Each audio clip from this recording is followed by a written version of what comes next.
I was going to see if you would like to consider, from a very practical viewpoint, the kind of impact that polarized thought has on man's everyday existence. And the sorts of things we do, of course, us talking about man's everyday existence, we're going to be covering not strange things, not weird, transcendental, occult, even things Republican, or even the Labor Party. But it's kind of everyday affairs that no one gives any note to. Or put another way, you might care to look at it this way, it's the kind of everyday affairs that everyone accepts, even those who bitch about it. Because whatever's happening, you know, however the election goes, half the people will complain. Or if you just order ice cream and you forget to say what, then if they only have chocolate and vanilla, then half the population of the planet will say, "Waitron." But they still accept it. You accept the fact that polarized thinking aptly, sufficiently covers all possibilities. Because there's only two possibilities that men ordinarily think about. That yes, I accept that. Or hey, come on, give me a break. Or yes, I like you. You must be a Virgo. Or else, I'm sorry, my wife's here. Or for those of you who are a little more academic and prone, I don't think that's a correct theory. It is simply that people accept, without any possibility of analyzing otherwise, they accept polarized thought, but for a kind of subversive attempt to look at things. I was going to just point out a handful until we get tired of it. Well, okay, of the kind of practical impact, not seen, not analyzed because it's not important, it is beside the point to the ordinary expansion of life through man, but that polarized thinking, the kind of impact it has. Now, one thing we were mentioning last time from a certain viewpoint, polarized thinking, as it should be. You understand we're not talking really about psychological affairs, although every time you start using words, which it seems like we do, by God, every time we tape and get together, somebody ends up, I don't know, you spoil the mood and somebody starts talking, and then next thing you know, I'm talking, you're talking, they're talking. And so then, of course, no matter how many caveats I say that this is not psychological, everybody knows, hell, it's got to be psychological, because if you get a little dizzy and lightheaded, it begins to make sense psychologically. Just remember, you have to get a little lightheaded. But we're actually talking about the basis, the electrical basis of the energy that drives the three-dimensional world, the energy that specifically drives what men are pleased to call their brains.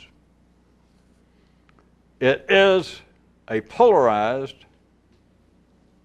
chemical, and of course below that electrical basis that makes you a human, that makes you conscious, intelligent, self-aware, etc.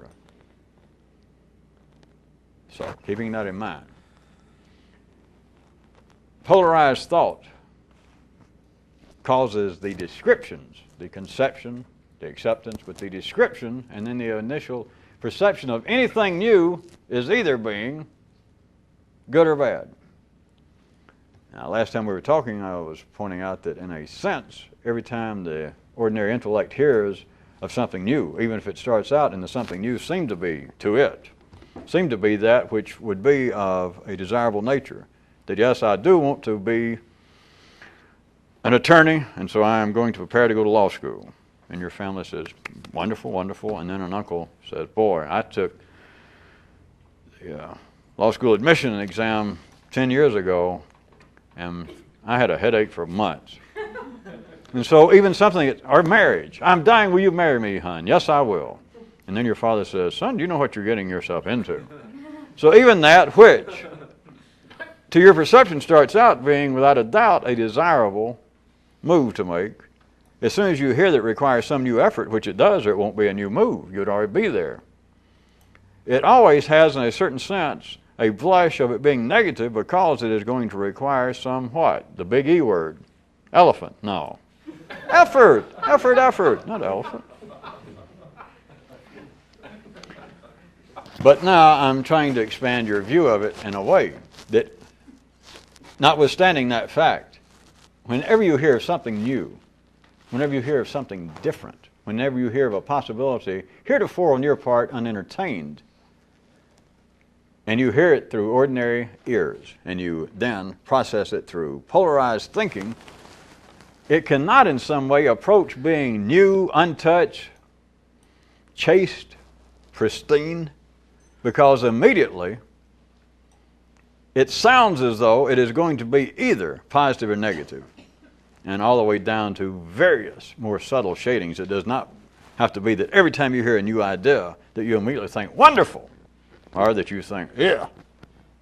But it does have a sound as such that even if it is something, let us say, that is almost totally new to you, which is impossible to be totally, but it's almost totally new, you cannot simply think about it directly. You cannot engage in some sort of plain think, because it will immediately, simultaneously, coevally, as soon as you hear the description of something new, it has a sound to it. It sounds as though it's either in a major or a minor key. If we're going to metaphorically make it a song. I've never heard that. It cannot be taken in to the human nervous system at the intellectual level in any way that would resemble that which would be already unprejudiced, that would already be unbiased, or that should be to begin with. That someone, surely you're following this, if we were trying to make it symbolically in a mathematical way, and somebody says, hey, I got a brand new equation, brand new, nobody's ever heard it. Now, what could be more sang-franc or should be objective than mathematics? And so you say, all right, I love it. That's one of my hobbies is collecting. Since my 2x4 collection is getting out of hand, I collect new equations. And so somebody says, all right, here it is, and I give you a new equation. And you would think, well, if there should be anything that would be of a dispassionate nature, it would be that. And yet it cannot be. As long as it is based on polarized thinking. That is an impact, I'll leave the more subtle aspects, that is an impact that is never recognized. You could say that a kind of reversal view of that is taken into account theoretically by humanity. And it comes out in such ideas as men should try and be more broad-minded. Men should be less prejudicial in their thinking. Men should be more agreeable to new ideas. But as everyone knows, anyone past the age of having severe acne, anybody whose hormones have begun to calm down enough that they can wear tight pants in public, everyone knows that that is a dream. It is only children. It is only the young Turks out at the barricades out in the street with their berets on and their Molotov cocktails. I don't know what they call them now after the Cold War. Gasoline bottles lit. Okay. It's only those cellular structures in life's body that in any serious way are driven to say what we need, what we've got to have to save the planet, to save civilization, or even more important, to save France,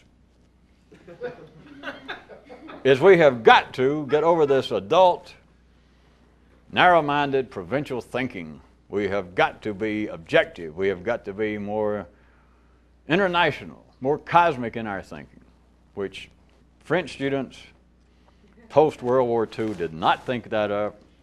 There were little hotheads running around in Greece, in case you don't remember, screaming that same thing. But after someone gets old enough to get married or to get pregnant, get a job, get off on your own, thrown out of the nest, your hormones have slowed down. When you reach that point, you're an adult.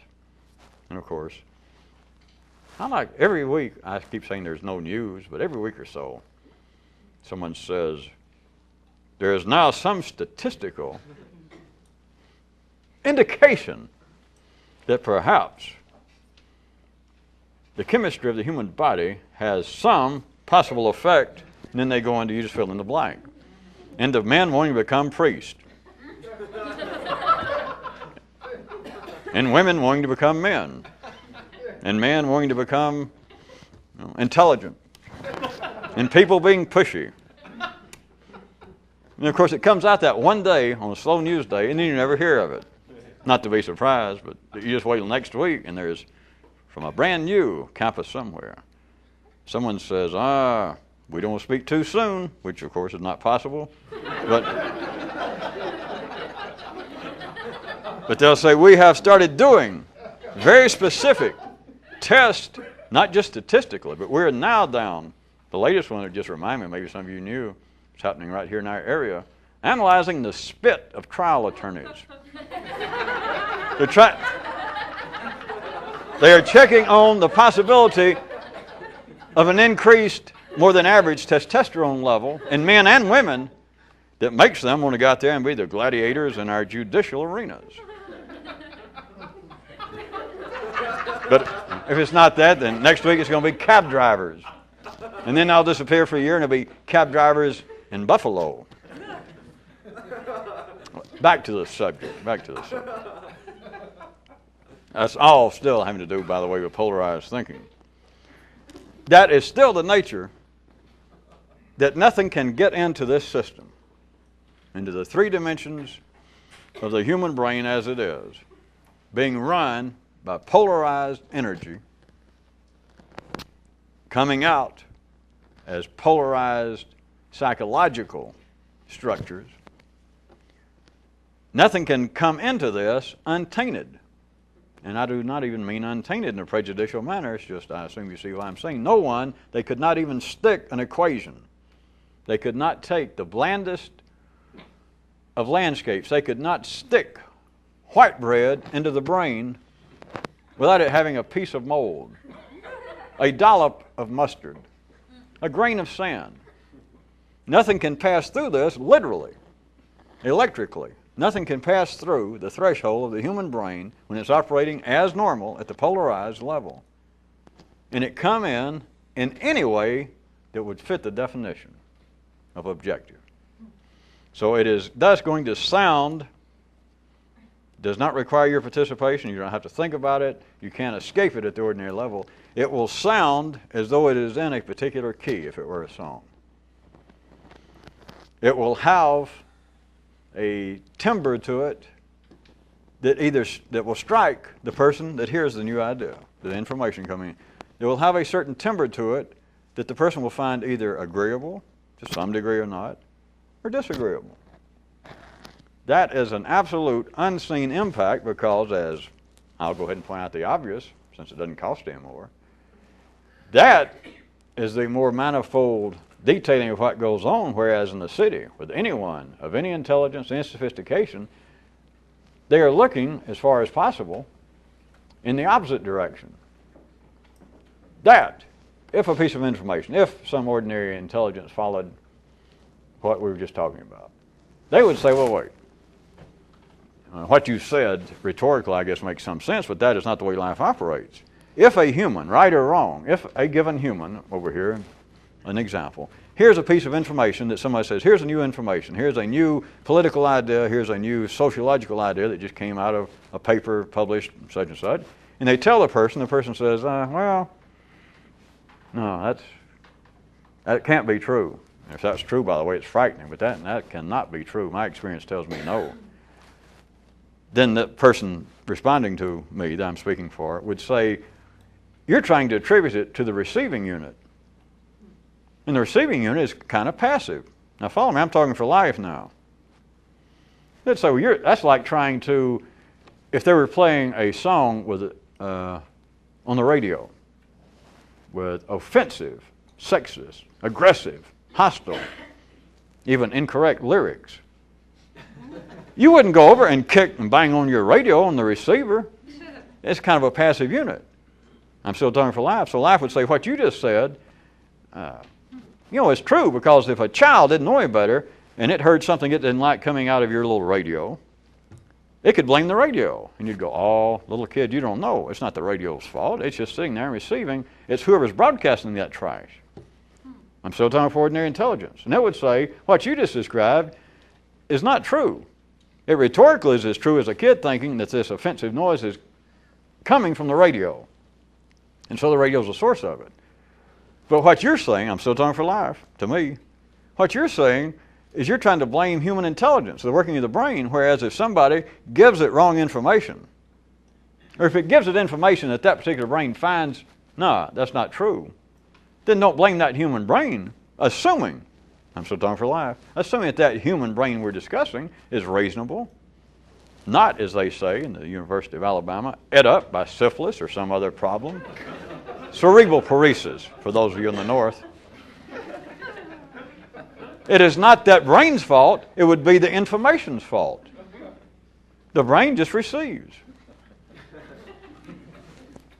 By God, it almost got me. Never thought of that. Never thought of that. Of course, as well as we try to get along around here with the city, I would not, under any circumstance, if I was reasonably sober, would then say, well, that gives me a lot to think about, by God. Can you tell me this? Anybody with your intelligence? Now I'm responding, see, the guy I was playing. And I would say, what are you going to say next? Of course, he would take that as a rhetorical question. But then if I grabbed him by his little throat and said, that's not rhetorical, tell me what you're going to say next. That'd be the end of that. The dance would be over. A second unseen practical impact that polarized thinking has. Kind of a variation, but some of you, well, everybody should find some interest in this, to see past a known truism, a known fact in ordinary life, and that is that all good things must come to an end. Everybody would repeat that. Well, that's true. And if you said, well, why? They go, well, hell, I don't know. It's just, it's the nature of life. Life's not fair. Come on. Everybody would agree. But no one ever says, why is that? I'm going to tell you why. Because of polarized thinking. Of course, there are no truisms with which I'm familiar, at least in the civilized world, that seems to be the inversion of that, but it's equally true. All bad things must come to an end. I guess we just have to find if not a society, we'd have to find a serious conclave, convention of old soreheads. They might have some sort of little button or secret term they pass around, and they'd all have a drink, toast each other, and say, well, all bad things must come to an end. But other than that, everyone else thinks and agrees that all good things must come to an end. And of course, from a more out-of-town view, shall we say, it's simply that all things must come to an end. But, as always, ordinary intelligence does not differentiate between what we've been referring to as primary and secondary affairs. And they're speaking of secondary affairs when they say that, of course, because primary affairs do not come to an end. Well, death, if you want to call it that. But primary affairs do not come to an end. People do not stop screwing. People do not stop eating, sleeping, staying out of the lightning. It is secondary affairs wherein it would apparently be an observable truth that all things, all good things even, all decent things must come to an end. Why? The why is that the very thing that perceives, defines, describes good things is polarized. So anyone who has any hope that certain good things, maybe at least one good thing, maybe something having to do with a religious nature, if you were still of that stripe, that there's got to be at least one good, decent, righteous, holy, cosmic, blah, blah, blah thing that will not come to an end, please. You're beyond my help. But please, do not hold your breath. It is an unrecognized impact, not of good things, not of what's going on in life, but a polarized thought, such that all good things must come to an end. They just say it as a proverb. All good things must come to an end, like, well. And they wouldn't really mean must in probably the strictest literal sense, and yet it's true.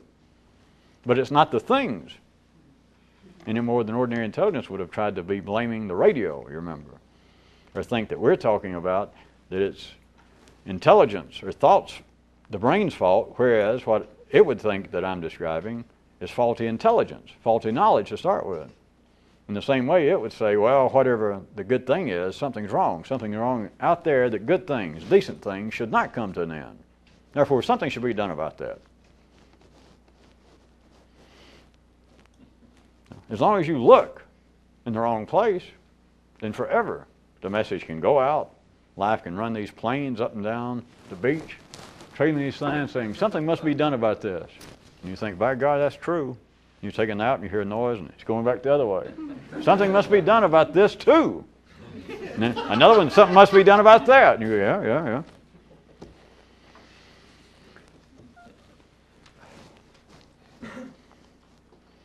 A little broader sense, as long as you're dealing in polarized thought,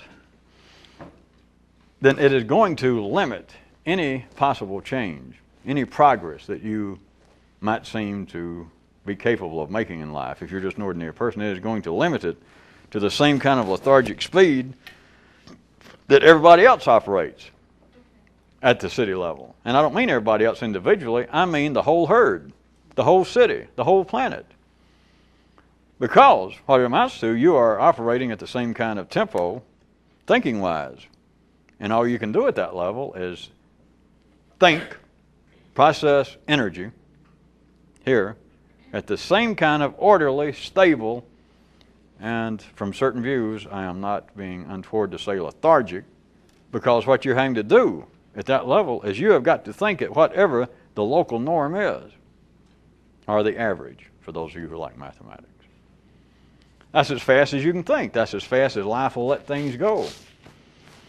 This is not the reason why, but I would point out that many of the cries historically, philosophically, poetically, of all the Keats and the Cummingses and the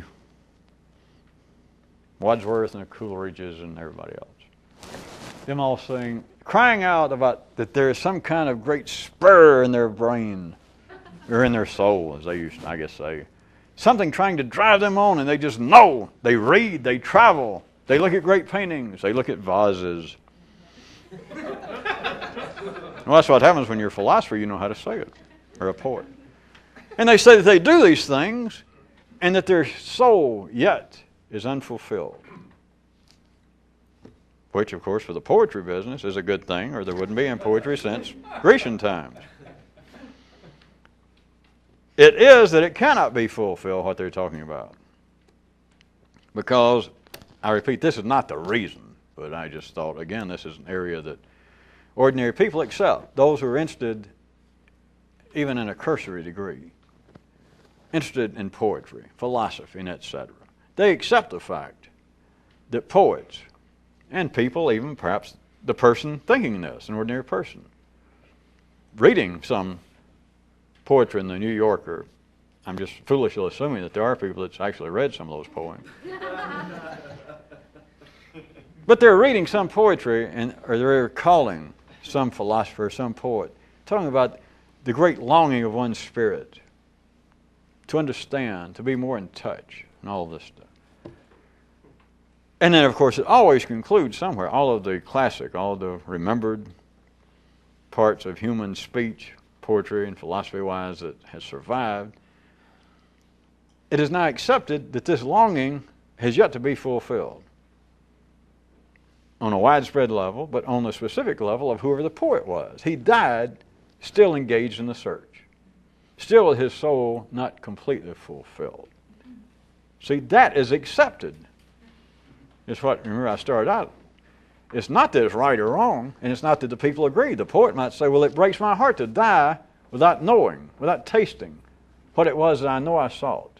And so I do not find this agreeable. But they accept it. You accept it if you're ordinary. You accept that at particular times, those who may have the strongest apparent, verbalized at least, yearning for some great cosmic connection, some great insight, some balm to their soul, that they are unfulfilled, and you accept it. I was trying to get you to look past this sort of thing, but from a particular view having to do with polarized thinking. That at that level, one more time I repeat, this is not the reason, but whatever the speed of local average thought is, in Athens, 500 BC, whether in London, 1850, whether in New York City, 1929, today, if you're ordinary operating at that level, you cannot think at a tempo any faster than the orderly thought, the lethargic thought of everybody else. Take it as the average. You got to include everybody. You got to include bums in the gutters. You got to include attorneys, priests, cab drivers, professors. But you cannot get any faster than what the local average would be. Local average can be your neighborhood. Local average is also this planet. Local average is the speed at which humanity, this would be applicable to you wherever you might be plugged in, being an ordinary person. You cannot surpass that speed. Therefore, if there were, as ordinary intelligence is wont to believe, some great new other reality, some other great pool of understanding that's always behind some curtain, that everyone from Sophocles up to Bertrand Russell are trying to peer through, trying to push it forward, that is to soothe, to fill their soul of curiosity. They can never get past what they perceive to be some sort of block, a curtain, because of polarized thinking, the speed at which the local average, the planet's average of thought, is never going to get fast enough to catch up with what life needs, or that would be the end of man. We would all be dinosaurs. We would be extincted. And so therefore, the feeling that there's always something right ahead is correct. Just ahead, of course, is a three-dimensional, polarized view, but that's the way they feel about it, just beyond my grasp. True. But it's not because of your grasp in some spiritual sense, and it's not because the stuff is being hidden that the gods are up there and saying, well, let's see who deserves to look behind the curtain. It is because of polarized thinking. Well, maybe it's time for a good old down home one. How about this? Everyone knows the idea of holding a carrot out in front of a donkey while you're on top of the donkey, the idea, and that will make him run. That you got it out on a stick and he sees it and it's always in front of him, he runs. Polarized thought is you're the donkey and the carrot. That is polarized thought. And so it doesn't matter, well, wait a minute, are we talking about a donkey and carrot scenario in Greece 2,000 years ago? Right. Yeah, but how about, you're talking about Western Europe in the 19th century? Yep. Yeah, but it can't be the same. Yep. It's the same donkey and the same carrot. That's polarized thought.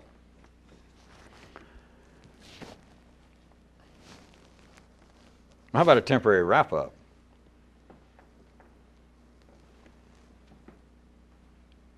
It fixes human intelligence of all natures. It fixes human intelligence even when men, as they all do, have pictures, either within or without the context of religion, but pictures of a utopia, of a paradise. What is it? Besides all the small details about lots of nude dancers that you don't have to pay extra to come over to your table or whatever, and no increased tax on beer and all that. What is it? With polarized thought, all pictures of a paradise are a land of no variety, which all religions, that is, all that aspect of life can explain away. But look at it from the view of polarized thought, that it starts out, the way people see life now, the way ordinary intelligence sees life, that you're dealing with binary affairs. That if you were a Muslim, then the world is filled with Muslims, good people, and the world, the rest of it, is filled with infidels. If you are more of a humanist, the world is full of those who are sophisticated, intelligent, and can deal on the basis of rational self-interest. And then we've got everybody else, those who need our help, those who need further education. And of course, in the good old, just the simplest sense, religious people, whether they be Muslims or Jews or whatever, is the world, this world, the carnal world, the tangible world, the physical world, which is what? The three-dimensional world run by polarized thought, is divided up into the good people and the bad people. The good people are going to get a payoff. Paradise, heaven, or in a more philosophical sense, utopia. So what will it be? They don't recognize, but what are their descriptions? They have taken the polarized world, and the major breakthrough is they have turned it into a monaural world.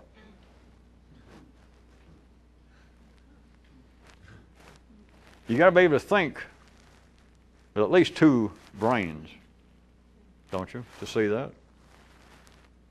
Don't have to go back. I'll play ordinary intelligence. Nick will say, wait a minute.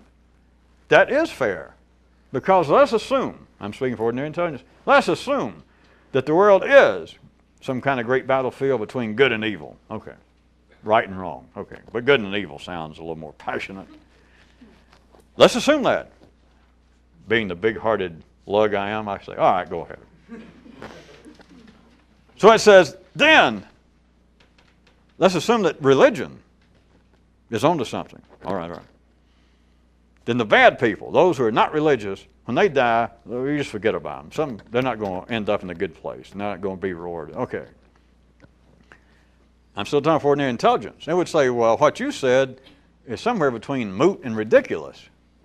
Because the whole point of trying to be good, if we got good and evil, of course, I wouldn't say anything, but you'd be standing there going, they're still talking about polarized thinking. They can call it spiritual matters, but they're still talking about polarized thinking. And you'd look at me and wink, and I'd go, watch it, but don't disturb them. So we'd let them go ahead, and they'd say, all right, the whole purpose would be if there is a good, a right way to live, and a wrong way to live. And there's a payoff after the cessation of you living on this planet. If there's a payoff, then it has got to be a place where the second part, the non-goodness, is no longer extant, or it wouldn't be worthwhile. Can ordinary intelligence wrap it up or not? What can you say to that? A priest, a rabbi says, well, what do you expect? If it's a struggle, if man is supposed to choose a more proper way, a good way of living and of thinking, and there is such, then if he does die, and he is subject to some sort of judgment, and there is a payoff for the good people, the payoff has surely got to be a place where the non-goodness, the non-correct thought, would be present. Or else it wouldn't be heaven. It'd be a waste of time. Guess you got me. All right. Now you people, all good senses, you notice, always start with, all right. Well, colloquially speaking, some of them start with, hey. Don't let the religious people find about that or they'll start stealing it. But look here. If you can think simultaneously, see, you did follow. The only reason I went through all that is to, again, point out the obvious, although you don't ordinarily have any occasion to think about it. The obvious is, what I just said for ordinary life is correct. I mean, it's not even open to debate. Anything contrary, that's ridiculous. You followed it, didn't you? I didn't make it too. Just in the old simple sense, if there is a paradise, and that the good people of whatever religion, that the good people get to go to paradise, what's going to be one description of paradise? It'll be where there's only people who do the good. And let's assume that's half and half. So half the people won't be there. And they would say, well, that's got to be the point. The number's not important, by the way. But they'd say, that's got to be the point. What in the hell are you saying otherwise? To think simultaneously now. And of course, forget now about paradise and all that. Think about right now. The human intellect is already operating on that basis. It has no choice. What you think of as being the correct playing field of your own thoughts in here is already a, to use psychological terms, a projected picture of paradise. Because what you're trying to do is stamp out variety. Well, I'm trying to stamp out wrong thoughts I have, wrong information. Yeah. Trying to stamp out ignorance. I would like to use your, I'm talking for life now, ordinary people, to use your little metaphor. I would like for my little brain to be heaven. And one of the ways, to make it more cosmic, universal, is to get rid of little wrong pieces of information, wrong thoughts, wrong ideas. That would be paradise. Right now, you'd be dealing with a form of neural pruning. It's a form of suicide. Of course, from ordinary view it's not, because no one is trying to do otherwise. They have no impetus, much less any inclination or any idea of how to go about it, rather than to whine about it and accept the fact that you can't do it. But even now, I was using the picture of how men's minds are wired up, that they even project into some great future. They take as limited as intelligence is now, not knowledge, but the workings of the intellect is polarized, that everything is seen in a binary state, that man's idea of a paradise, big time, is I'll die, and the great gods will say, hey, no more of that binary thought for you, no more binary possibilities. Come on in. Come on in where everything's in black and white. I'm sorry, where everything's in black. Or everything's in white. Come on in where, boy, I bet you're sick of two dimensions. Come on in here where everything's one-dimensional.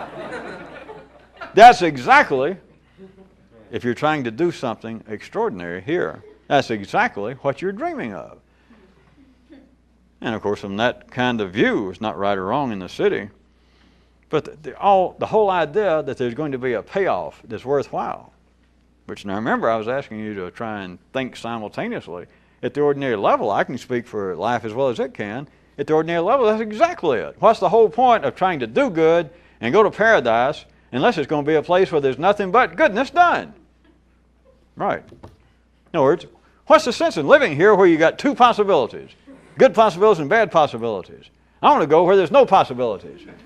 And that is paradise. It is murder. That is the conclusion of a sentence. That is the object after the verb. That is knowledge. That is the cutting up of the process of thinking to where it becomes knowledge. But the only reason I laid on it again is, of course, not to pick on religion, but for you to see that religiously and even non-religiously, of just a philosophical idea of a more humane planet, a more humane future, where men are more intelligent, more decent, more like Ayn Rand with a heart. Something. They can call it even non-religious and say my idea is for a more intelligent, a 21st century man and woman of great piercing insight and blah, blah. They can call it anything they want to. And what are they talking about? Well, where we have a world where they're no longer petty tyrants, world of no prejudice, world of no one-sided people, world where there's no longer this childish conflict between socialism and democracy, between the Western world and the third world countries, between the northern and the southern hemisphere, between anything, between boysenberries and peanut butter. So they can sound, and to themselves they do, that at least we're beyond worrying about all this things like Southern Baptists believe that when you die, you go to Nashville or somewhere. to where everybody's decent and people do not drink in front of one another.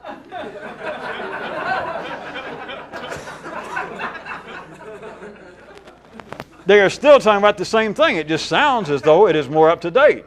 which mechanically at the city level, we could say it's more up to date, it's irrelevant. But they could say, well, that some person here and there in the Western world, especially now, would say, well, I don't worry about life after death, I worry about now. But it's the same thing, because they're saying where we're headed will be a world, and then they perhaps will try and verbally limn what would be utopia, as opposed to paradise or heaven. Utopia here on earth, and what do they describe? Except it's defensible. I can do it just in case you don't see it. What would you do? Jump in and say, wait a minute, that's not progress. And so you mean that if we had a new world, not a heaven, but right here on this planet, if we had a world where one nationality didn't hate another, where one religion wasn't killing another, you're going to tell me that's not progress? I'm not going to tell them that. You're not going to tell them that. But simultaneously think.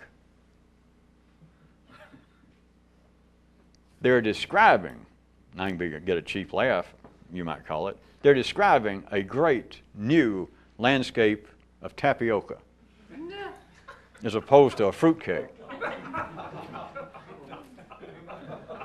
But what they're actually describing, which is not going to happen, they're describing a desert. They're describing Bikini Atoll right after World War II, when they were using it to test out certain armaments that the United States told the people, make a little noise, but don't worry. You are describing a cessation of variety. You are describing the conclusion of thinking.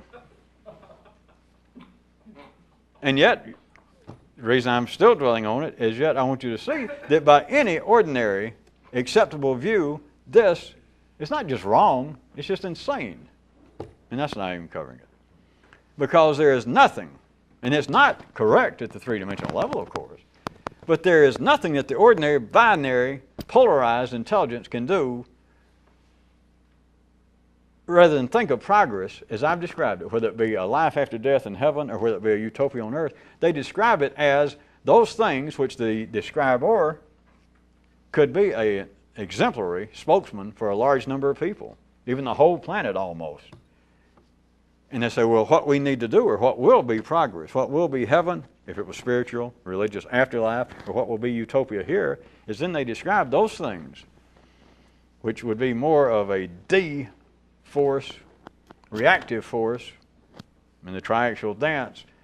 They're describing those from their view, which would be perhaps a quite valid city view, of a progressive view, a view based more on a C structure as opposed to a D.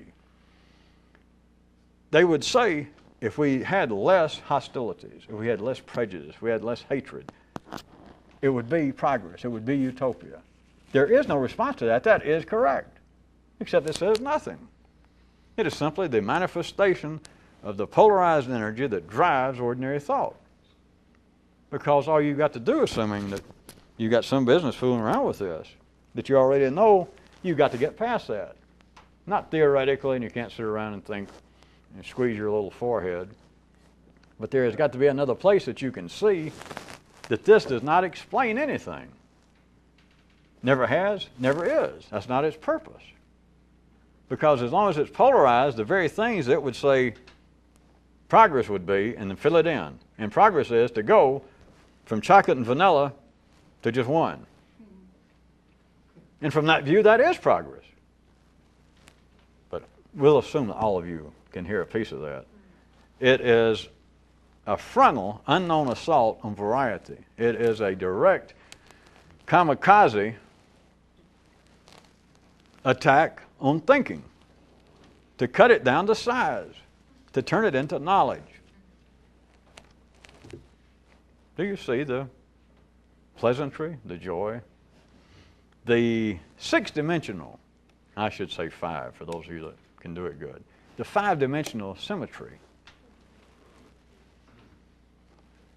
of everyone, the most sophisticated, educated brains in the city saying progress would be, and then no matter what they call it, they describe going from things being black and white to things being black, from things being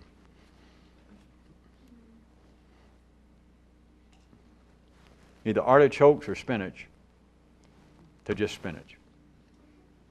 And there is no defense. Not that it needs one, but there is no other explanation that is progress. And yet I will conclude this paragraph by, again, reaffirming my fervent hope and trust that all of you know that's not true. Not because of knowledge, you can think it's not true. And yet, simultaneously, you can think, yeah, it is true. To everyone else, to every God-fearing, right-thinking, educated, sophisticated person, including most of your own progenitors, progress would be kill half the bastards. That is, take all the wrong ideas, take all the wrong beliefs, take all the ill intents, all the evil-heartedness in men, kill half of them, and we'll have heaven. We'll have a utopia. We'll have the new Bethlehem right here in the plains of Kansas. Now, and here's what we're talking about. And there's no defense in here to tell an ordinary person's intelligence, a sophisticated, educated man. Do you realize you think of intellectual progress as taking half of your brain and saying, okay, suckers, up against the wall, everybody dies. That is, half of them. Oh, no, you're wrong. Wait a minute, you mean metaphoric? Wait a minute. Now, I've got, if we want to use your figures, I'm speaking for them now. If we don't use your figures, maybe half of what I know is subject to revision. Of course, he's being smart-ass. What he meant to say was, all right, perhaps half of what I know is wrong. That's an old Kairoot. And the guy says, the only trouble is I don't know which half. For those of you who laughed several months ago, there you are. Then ordinary intelligence could say, if that's what you're saying, then that's about the world's most convoluted, if not silly, metaphor. Because yes, if half of what I ever thought and felt, not just thought even, although I'm an intellectual person, I'm still speaking for the humanity. Well, I'm obviously if I said that. Life says not only am I an intellect, I mean you can see that, can't you? And we'd all go, yeah. Not only am I an intellectual person, I cannot say that I am totally intellectual. Certainly not like John Locke or. But I have my own passions. I'm still human. And so I'll agree to this. Perhaps half of what I know is subject to revision. Wrong. Okay, maybe half of what I know is wrong. Then maybe half of what I feel is not proper. That is, I got to admit, as educated, as world-traveled as I am, I'll turn around and see somebody of a different race or religion or nationality, or I'll hear something, and my little blood will boil. I'll think some naughty thought about a person. So, all right, maybe half of what I feel. Still being human, I don't take responsibility. It's my parents' fault. If you have a few minutes, and I'll tell you the kind of upbringing. Now, skip all that. All right, so maybe half of what I feel is wrong. So we got him, see? And the person says, so therefore, in my sophisticated, humane attempt to be a better person, then I'm going to agree that perhaps half of what I know, half of what I feel, maybe even half of what I do, could be improved. All right, is wrong. Could be better. That's why I'm trying to improve myself. Even though I have a PhD, I'm going after another PhD. Can I tell you about it? No, go ahead. Hurry up. So they'd say, I am in the continual process of trying to reinvent myself, trying to improve myself. What's wrong with that? Nothing's wrong with that. But they can't hear it. In other words, you're going to take half of what you are and kill it. Well, yeah, the naughty things I think, the untoward feelings I feel, yes. And then what will we have? An Oreo cookie without the Oreo. Or an Oreo cookie without the cookie. That you're going to go that things are bad enough that all we got is peanut butter and jelly. And progress will be, by God, to get to the land, not of milk and honey. I think Moses is the one that came up with that. If they'd gone along, it could actually succeed where they'd end up with just the land of milk. Or just the land of honey. And you got to admit now. And if he'd got them there and said, here's the promised land, 2 or 3 years, God help us, 10 or 15, every day. I mean, let's say to begin with, honey, Honey, after eating bark and having to chew our sandals, there everybody goes, honey. Give them a couple of weeks. It's honey, and then, could we have anything else? Well, you can have honey with honey. Or you can have honey with a little honey on the side, or you can have a honey sandwich. That's exactly if you can think in this way. There's no knowledgeable proof. There's no knowledgeable basis. There's nowhere to stand and use this because one of them is correct at the city level. That yes, there would be paradise, there is progress, but what they're describing is going from progress wherein life is still walking. Left, right, peanut butter, jelly, good, bad, me, you, up, down. Well, hey, come on, let's get somewhere. Stop it. And then you got life on one foot. Okay. You have killed it. All my life I wanted to be in touch with nature and collect butterflies. Here, I got one. That's what you got. Now I possess the thing. It is dead. Ah, now I see. Oh, now I see. You see a carcass. You see, the limitation is so subtle because at the three-dimensional level it's not a limitation. It keeps things going. The belief that although ordinary intelligence cannot analyze it this way, what it amounts to is the belief that we're going to stop this great piece of out of control, more or less, vivus machina. Not just life, but humanity. Which half of humanity, to use those figures again, half of humanity is not bad. Me and my family, my tribe, my kin, other right-thinking people, there's probably a few across the hill somewhere. I'm just theoretical, it must be. So it's us right-thinking people, right-feeling people against everybody else. So you got this Frankenstein. Paradise. Progress will be, and not just out there, of course, progress will be to prune out, get out the bad part. And then we'll have something. You have a butterfly in a book. If it could happen. Or yes, you have stopped this great monster, and suddenly, all these right-thinking people, if this could happen, are suddenly going to go, God is getting stuffy. I can't breathe. It's because Frankie quit breathing. Sure enough, you stopped him. It's paradise. We're all going to suffocate. Enough of the dramatics, I guess, except... I worked on that so long, I hate to...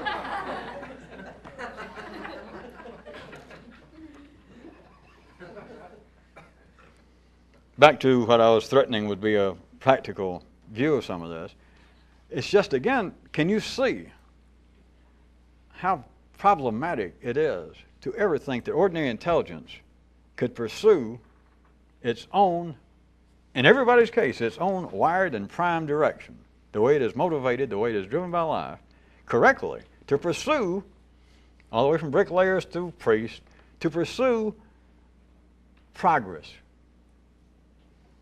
If nothing else, in their own life. I want to get ahead. I want to be better. I've got to be better. What I really want in life is more money. But to have more money in the secondary world, to have more money, then in some way you've got to be a better person. Or else be a thief, which is not part of the general flow of life. And so it's always a matter that I am trying to go forward. But its descriptions of going forward, if they could permanently be executed, would be murder. Is the subtle part of it. So therefore, not that that's the reason. This is just still us having to deal with it in a three-dimensional ballroom, verbally. That the very thing it's seeking, which is progress, if it could be consummated, if, come here progress, drop your knickers and get in bed with me, that would be your last fuck. That would be death. And therefore it's always just, come here, come here. And it's like progress is always, flirting her eyelids, and just running around the corner. And so you keep going. But if you caught her, you would kill her. Or if you caught her, you would be dead. Paradise, utopia, is the dream, without them knowing it. But by God, at least I, if not all humanity, has been able to progress from that low level of polarized choices to into this major, great breakthrough to where there's only one choice. So it's according to where you are at that particular time, you can laugh, Or you can go, well, yeah, what's the rest of it? Don't you remember your Psychology 101? And they'd show you pictures that they had drawn of stairs. They're shaded, and you can look at it and then look off for a minute, and it looks like the stairs are going up. And then it looks like the picture's been turned over and they're going down. And either one of them's right. Either one of them's correct. Progress would be to get from this unruly, limited world of only two choices into a great new world, which would be where there's only one. Look at it one way and you think, by God, that's true. You look at it another way and you think, what kind of crap is this? What are they trying to do to me? I keep trying to think. I mean, it's bad enough that I'm limited at the ordinary level that I can either think this is true or false. And I've been working with this one thing like, all right, there is a God. There's got to be. I just know He's a God. All right. But if there's a God, somebody a long time ago asked it, but I agree. If there's a God and He's good, why is there badness? God. I'm just using as an archetypical example. Then from the other view of trying to see the stairs going in the opposite direction, then it's not that progress is gone from this unsuitable, unacceptable world of two choices into the world of only one choice, the right choice. Another way that it should be somebody doing this is, wait a minute. Yeah, I see that's progress. I see that is heaven at that level. But give me a break. I have been dealing with this problem, to use the one I did, or just a whole series of problems. I have been all my life trying to think, trying to do something. I've been pursuing something. And everything I try to think about, everything I try to pursue, always, it shouldn't be a surprise, it's got two doors, the lady or the tiger, peanut butter or jelly. And no matter what I do, I can go in one door, out the door, go back in that door, try to go through the wall, open both doors at once, close both doors, turn away, pretend there's not two doors. I can do anything I want to, and I'm still stuck with that. And now, that you made me see it that way, you're going to tell me that progress is, not only was that insufficient, you're going to cut me down to one? Then you can see the stairs. Hey, it looks like they're going up instead of down. Well, I stick to my intro. That's why it's good to do your own intro. Well, plus you don't have to pay another author to come in and write it. Take away part of your money. As I said, this was going to be of a more practical view. So now the epilogue. I succeeded.